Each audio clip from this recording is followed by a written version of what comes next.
Hello guys, ఈసారి అయితే తిరుపతిలో ఉండే ఫేమస్ టెంపుల్ కపిల్ తీర్థం టెంపుల్కి వచ్చాము.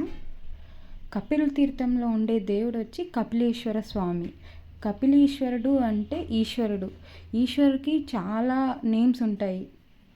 ఈ కార్తీక మాసంలో ఈశ్వరు టెంపుల్కి వెళ్తే చాలా అంటే చాలా పుణ్యం వస్తుంది. ఈ కార్తీక మాసంలో చాలామంది దీపాలు కూడా పెడతారు. మేము వెళ్ళిన రోజైతే ఉత్సవాలు కూడా జరుగుతూ ఉన్నాయి. చాలామంది ఆ కపిల్ తీర్థం వాటర్ చూసేకనే వస్తారు.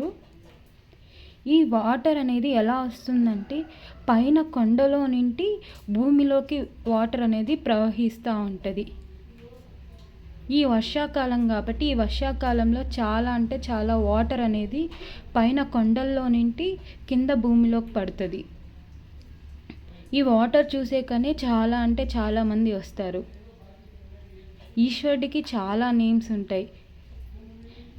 అర్ధనారీశ్వరుడు, కపిలీశ్వరుడు, ఈశ్వరుడు, శివుడు, ఎన్ని నేమ్స్తో పిలిచినా ఈశ్వరుడు అంటే ఈశ్వరుడే కదా. చాలామంది ఈ టెంపుల్కి కార్తీక మాసంలో చాలామంది చూసేకొస్తారు.